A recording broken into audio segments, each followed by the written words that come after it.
Welcome back to the Privacy Report. We're the show that's all about giving you the insights you need to, really secure your digital life in a practical way.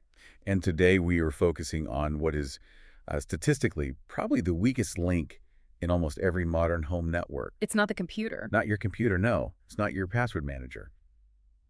It's all those connected convenience devices, the smart speakers, the TVs, the automated lights. The very things we buy to make our lives simpler, and they end up being like Trojan horses in our own defenses. Exactly. So today we're diving into this massive yet often invisible risk that these everyday gadgets pose, because they introduce these attack surfaces that are inconsistent, poorly maintained, and frankly, just dangerous.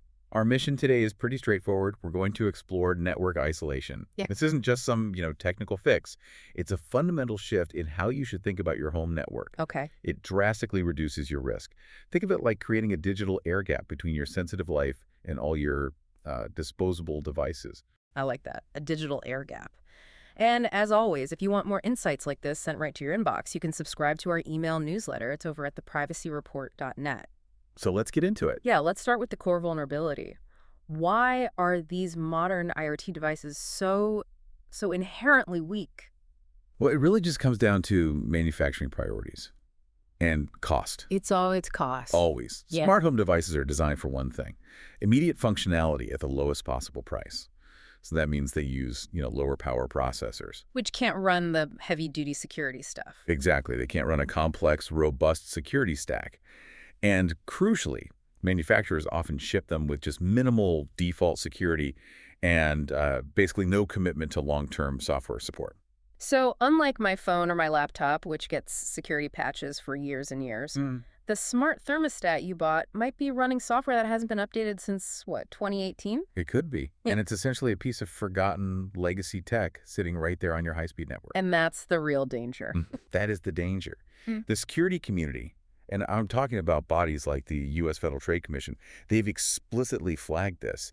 They've warned how these devices expose unnecessary attack surfaces or transmit data in ways that are just easily compromised. You're a known weak point. For a reason, yes. And these weak points, they aren't just for, local privacy breaches. They have global consequences. They absolutely do. When Yeah. you look at the major cybersecurity reports, let's say, from organizations that track these huge attacks, Okay. the rise of massive IoT-based botnets it's undeniable. Your connected toaster or your security camera, if it's poorly secured, it can be quietly hijacked. And you'd never even know. Never know.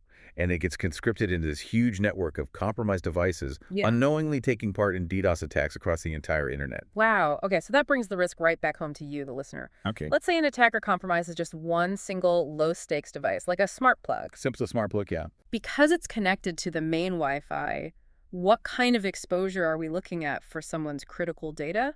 Like their work laptop or their private file server? This is the whole concept of lateral movement, and it's the single most important reason to do this. Okay, lateral movement. Yeah.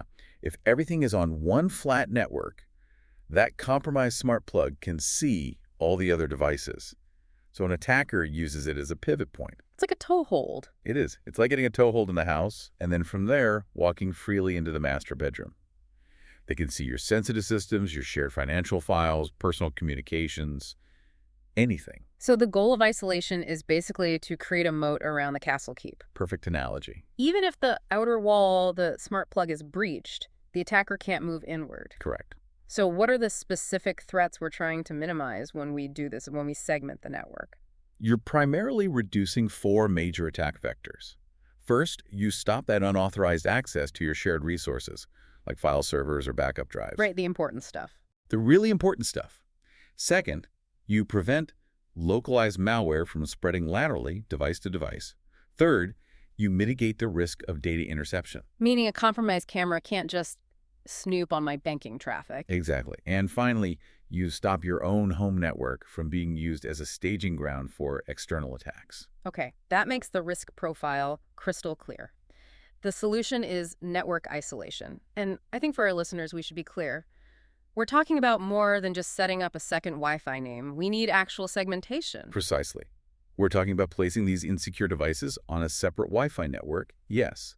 But it's not just the different name, the SID, that matters. Yep. It's the mechanism behind it, The how. the how. The segregation has to actively prevent that local device-to-device communication. That's what gives us the reduced blast radius. Okay, so let's walk through the setup. For the average user, we're saying the difficulty is, what, easy to moderate? I'd say so, yeah. We know the first step is logging into your router settings and creating a new network name, maybe something obvious like Home IoT. But what's the critical technical feature they need to look for? The crucial step, the one you cannot skip, is enabling what's often called client isolation or AP isolation. Okay. Now, this is typically bundled into a router's guest mode feature. Right. So that's the button to look for. And for those who are interested, what this does is it restricts communication at layer 2. The data link layer. The data link layer, yes. It ensures that devices connecting to your new home IoT network can only talk to the router and the internet. They can't see or communicate with anything else locally, not your laptop, not even other IoT devices. That layer 2 restriction is the digital fence we need. So let me ask a skeptical question here. If I have to move every single gadget, the TV, the doorbell, the smart oven, isn't that just a massive headache? It is an upfront task. Is the security gain really worth the daily frustration of troubleshooting things? I would say absolutely the security gain is worth it, because the alternative is exposing your primary sensitive data to a completely unnecessary risk. And while it does require that upfront audit, listing everything and changing its Wi-Fi settings, once it's done, the maintenance is pretty low. You just have to be disciplined about it going You forward. just have to commit. Any new smart gadget you buy goes directly onto the isolated network. Simple as that. That's a good point. And we've established that most modern consumer routers can handle this with their guest network feature. But what if someone's looking to upgrade or needs something more robust for, say, a mesh system? What kind of hardware makes this easier? We are seeing specialized solutions pop up, which is great. Products like the Ubiquiti Unified Dream Router are really popular because they're designed for this. Right. They let you create multiple, truly isolated virtual networks right out of the box.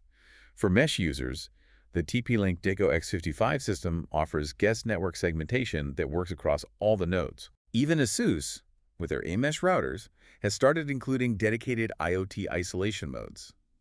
The industry is definitely recognizing the need. That tells you this isn't just, niche advice anymore. It's moving toward an industry best practice. It is. Let's transition now to the practical hurdles, because I think that's the biggest source of friction for people. Absolutely. The main question isn't, can I do this? But will this break my smart home functionality? Exactly. I'm sitting here on my main Wi-Fi with my phone, but my smart light is over on the isolated IoT network.